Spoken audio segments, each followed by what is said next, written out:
Hi, my name is Nitya and I will be discussing the virtual presentation for week 5. This presentation is about the One Laptop per Child initiative. The agenda will be to give an overview of OLPC, how effective is OLPC in educating children, to what extent does it address problems of literacy and poverty, and also the difficulties with provisioning appropriate hardware and content. So first, let us take a look at the overview of this initiative. The main aim is to create educational opportunities for the world's poorest children so that they can receive adequate knowledge. This knowledge obtained will be a great resource for a brighter future, and they will be able to connect with one another and soon with people from all over the world. This is because they now have access to technology and information from the internet.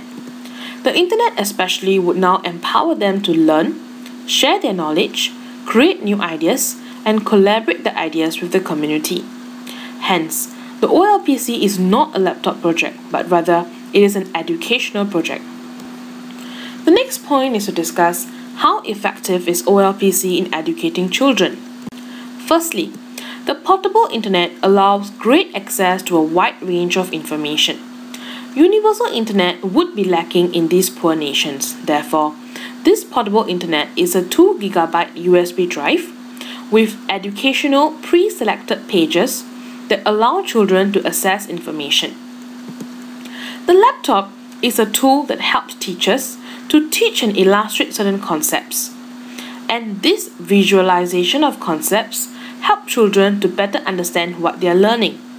Also, there are many inbuilt educational content and mind-stimulating activities that aim to enhance the learning of these children. These activities are supported by operating system known as the Sugar Activity Library. On the whole, OLPC is an educational tool to provide holistic education to the children as the laptops enable writing, drawing such as using the Paint software, video recording, strategic games such as chess, the internet allows browsing, and the laptops even have music synthesis and composition tools to develop the aesthetics of children.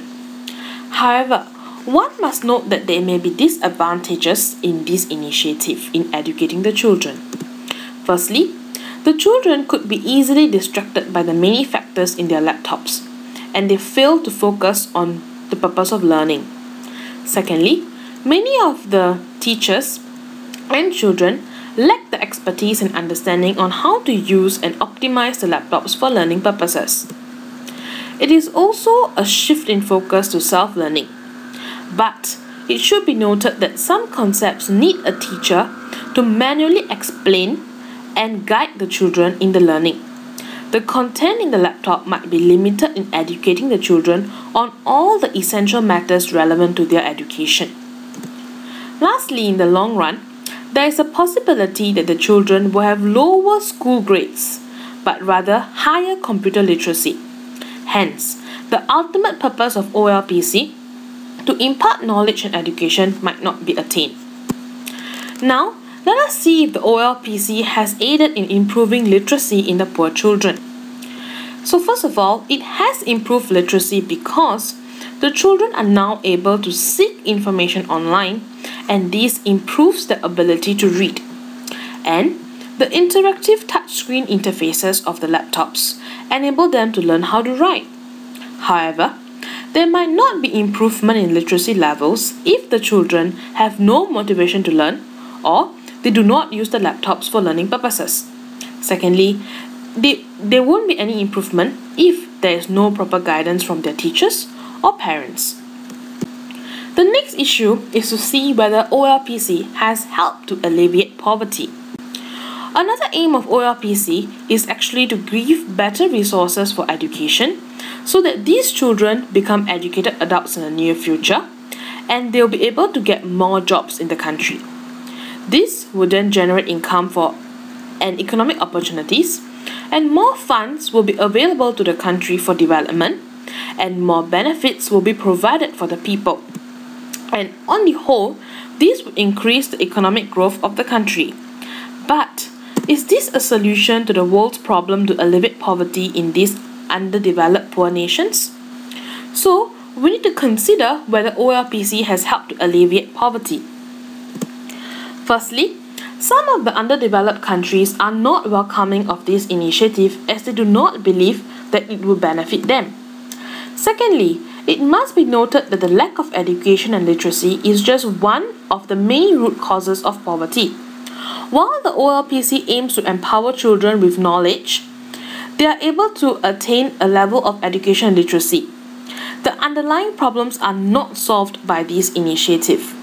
This is because majority of these nations, the poverty could be due to a lack of proper leadership and governments, the lack of funding for development, overpopulation, which leads to lack of resources for nation building, and lastly, the mindset of the people to think that they are being trapped in poverty and not wanting to improve or put in effort to break this vicious cycle. Now, let us consider what are the difficulties in providing appropriate content and hardware. Firstly, the internet needs to be controlled, limited to ensure that the content is appropriate and suitable for children. Most countries do not want the children to access everything on the global internet, which might hinder their learning and be a form of distraction. Secondly, the content needs to be targeted to children and it needs to be easy for them to understand. The children should not be overloaded with information that they might find it difficult to internalize. Also, it would be good to ensure that the content is presented in the country's own language so that the children will be able to understand how to navigate the various components. The next element would be the issue of cost, and it's stated to be approximately $200 per laptop. This would be translated to high costs if all the children in the underdeveloped countries are to be provided with a laptop. Secondly, due to the lack of technical experts in most of these countries, it is difficult to maintain or repair the laptops in cases where technical errors occur. Also, over-reliance on these laptops is ineffective when technical errors occur in the operating system. The learning of children might be thus hindered and it might take time to get the laptops fixed. Now, here are some issues that we should consider. Firstly, can laptops aim to replace the role of teachers in these countries where the focus in the long term is towards self-learning? And will just providing resources, which are these laptops, but not teaching them how to utilize be effective in the long run?